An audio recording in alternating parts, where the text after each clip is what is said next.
84 लाख योनियों में 4 प्रकार के जीवों का सृष्टि में अवतरण होता है। तो जो स्वेदज जीव होते हैं जो पसीने से बनते हैं, जिसमें जू इत्यादि आती है, और अंडज जीव जो पक्षी वो अंडे से पैदा होते हैं, सर्प है, चिड़िया, मैना, कबूतर, ये अंडज जीव है। जैर जीव जो होते हैं वो जैर से निकलते हैं, तो मनुष्य और गाय ये जैर जीव है। उद्भट जीव मतलब पेड़, अनाज, जड़ी बूटियाँ, ये सब उद्भट जीव है जो पृथ्वी में से बीज के द्वारा उत्पन्न होते हैं। ऐसे ये हमारे शास्त्रों में 84 लाख योनियाँ बताई गई है। और आज हम जो गौ प्रसव देख रहे हैं ये बड़ा अद्भुत और दिव्य, ये गिर नस्ल की गौ माता है। गायत्री धाम सेंधवा के गौ विज्ञानशाला में आज बसंत ऋतु की 9वीं तिथि के दिन वार सोमवार, और ये वक्त है 11:30 बजे का। इस समय गौ माता ने गायत्री धाम में सुंदर एक बछड़े को जन्म दिया है।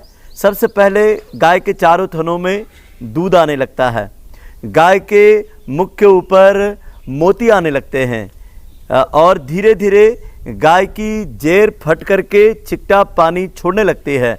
और इतने में गौ माता बैठना उठना करती है और उसकी रीढ़ की मालिश करते हैं और उनकी तैयारी करते हैं। गायत्री मंत्र का जप करती कन्याएं, बच्चे महामृत्युंजय मंत्र का, अग्नि के अंदर गाय के कंडों को जला करके जड़ी बूटियों की धूप, गाय का दीपक और पवित्र वातावरण में गौ का प्रसव होता है। हे गौ माता, आपको हमारे जैसा सुंदर बछिया जन्म लेगी।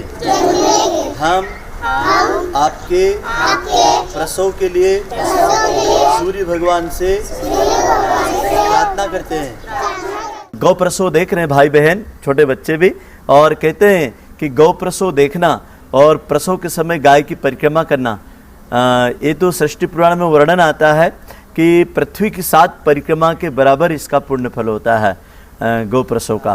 तो इस प्रसव के समय पर सप्त धान्य के लड्डू बनाए जाते हैं, जिसमें सप्त धान्य का आटा, दालों का छिलका चौकोर, खल काकड़े, तिल्ली का तेल, सतावरी, सौंठ, चंद्रिका, हालों के बीज, और इन सब को एलोवेरा के जूस में मिला करके 12 लड्डू बनाए जाते हैं। और गाय को तिल्ली का तेल और तुअर की दाल खिलाई जाती है। उसके कारण जो अंदर जो टॉक्सिक होता है जहर का और गंदा पानी, वो सारा बाहर निकलना शुरू होता है। ये गाय की जहर जो निकलती है, ये इसका जो पानी होता है चिकटा पानी, ये बहुत कीमती होता है। 100 ml पानी फसलों पे डालेंगे आप, बहुत टानी का काम करता है। ये जो 72 घंटे का जो गाय के थनों में जो दूध दिख रहा है, ये दूध को गौ प्यूस बोलते हैं। और ऋषि चरक लिखते हैं कि गौ प्यूस स्वास्थ्य के लिए बहुत उत्तम होता है। इसको चंद्रमा और सूर्य की धूप में भी यदि आप रख दें, थोड़ा सा जावित्री, जायफल, केसर, इलायची, काली मिर्च डाल करके और थोड़ी नाम मात्र की इसके अंदर मिश्री या खांड मिला करके इसको बर्फ़ी जमा लेते हैं, ये स्वास्थ्य के लिए बहुत उत्तम होती है। ये ताकतवर होती है, नेत्र ज्योति बढ़ाती है, दमा ब्रोंकाइटिस ठीक करती है, कैंसर से रक्षा करती है। इसी का गौप्यूस का पाउडर बना करके गर्भवती बहनों को यदि 10 ग्राम हर महीने 5 बार भी दे दिया जाए तो उनका बच्चा स्वस्थ होता है और माता पिता से सुंदर होता है। तो गौ माता ने अपने गौ प्रसव के समय पर सबसे पहले बच्चे के चरण और मस्तिष्क बाहर आता है, उसके बाद में थोड़ा उसका अंदर का टॉक्सिक बाहर निकलने के बाद उद्देश्य प्रसव होता है कि हम लोग गाय के मस्तिष्क के बच्चे का मस्तिष्क को अच्छी तरह से सक्रिय करते हैं ओम ओम बोल करके, ताकि उसका ये अज्ञात चक्र सक्रिय हो तो दिमाग में ऑक्सीजन जाए, बच्चा स्वस्थ रहे। जब प्रसव काल में होती है उस समय सूर्य, चंद्रमा और ब्रह्मांड के सारे ग्रह नक्षत्र उनकी रीढ़ की हड्डी के अंदर एक विशेष प्रकार की ब्रह्मांडी क्रिया के द्वारा गौ प्रसव पद्धति होती है। जो रीढ़ की हड्डी के जो चक्र हैं, इन चक्रों में अंतरिक्ष से ऊर्जा लेती गाय और फिर उस समय जब डिलीवरी होती है तो 1 मिनट के लिए गाय का प्राण ब्रह्मरंध्र में होता है, और जैसे ही वो ब्रह्मरंध्र का प्राण गाय के बच्चे में जाता है तो तत्काल गाय उठती है और अपने बच्चे को फिर चाटने लगती है। फिर इतना प्रेम से चाटती, इतना चाटती है कि जैसे कोई मनुष्य अपने वंश के बच्चों को डिलीवरी के बाद उसको काटन से, रुई से, कपड़े से पोंछ करके साफ करते हैं, ऐसे ही गाय स्वयं प्राकृतिक तरीके से अपनी जीवान रेजमाल जैसी होती चरचरी, उसको पूरा चाट करके साफ कर देती है।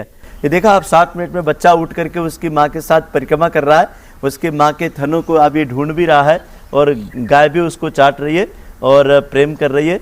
अब ये दोनों माँ बेटे का 7 मिनट के अंदर ये सब कुछ हो गया है। इतना जल्दी विकास तो किसी और प्राणी का होता ही नहीं है। और हम लोग प्राकृतिक गर्भाधान कराते हैं।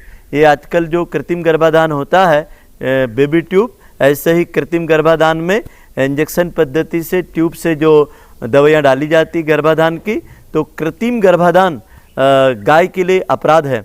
हम लोग नंदी, गिर नस्ल का ही नंदी रखते हैं गौशाला में, और उसी से प्राकृतिक गर्भाधान होता है। 9 माह 9 दिन में गाय की डिलीवरी होती है, और जो सींग है, ये गाय के सींगों में ऐसी ऐसी गोल रिंग आती है। जब गाय को गर्भाधान हुआ तो रिंग ऐसे गोल चलती है, और जब 9 माह 9 दिन पूरे हो जाते हैं कि फिर वो गाय को डिलीवरी हो जाती है, और वो रिंग बनी हुई रहेगी। ये रिंग अब हमेशा रहेगी, फिर दूसरी रिंग बनेगी। तो ऐसी जितने बार बच्चे को जन्म देगी उतनी उसके सींगों पर रिंग होती है। ऐसा तो दुनिया में कोई माँ नहीं हो सकती है जो अपने बच्चे के जन्म देने का हिसाब भी अपने पास रखती हो। वो केवल और केवल गौ माता ऐसा प्राणी है जो अपने बच्चे का हिसाब अपने पास रखता है। पलाश के फूल खिले हैं बसंत के, पलाश के पेड़ के नीचे नीम के पेड़ में सूर्य का वास है, पलाश के पेड़ में ब्रह्मा जी का वास है। उनकी छत्र छाया में ही गौ प्रसव हुआ।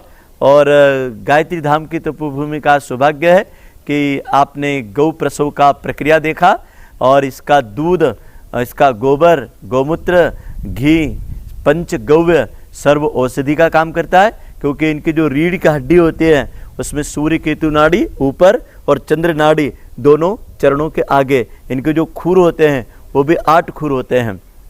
इनके पूरे शरीर को हम लोग ब्रश से मालिश करते रहते हैं, टूटे हुए बाल गिरा देते हैं, साफ सुथरे रखते हैं।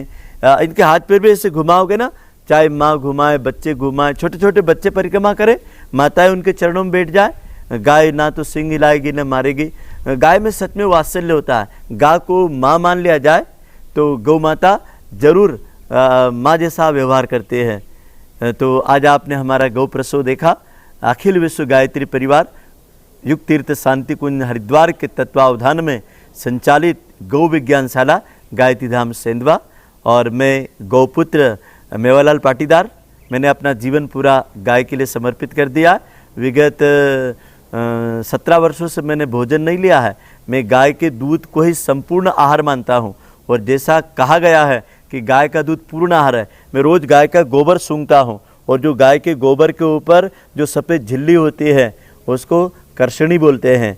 आयुर्वेद के ऋषि और वेदों के ऋषि लिखते हैं कि इस कंडे को जलाने से ओजोन के परत तक जाती है और संतुलित वर्षा होती है। तो ये पर्जन्य का भी काम करती है, और ये सब प्रकार की एनर्जी और ताकत देते हैं।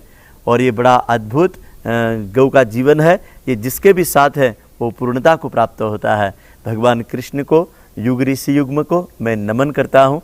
ओम शांति शांति।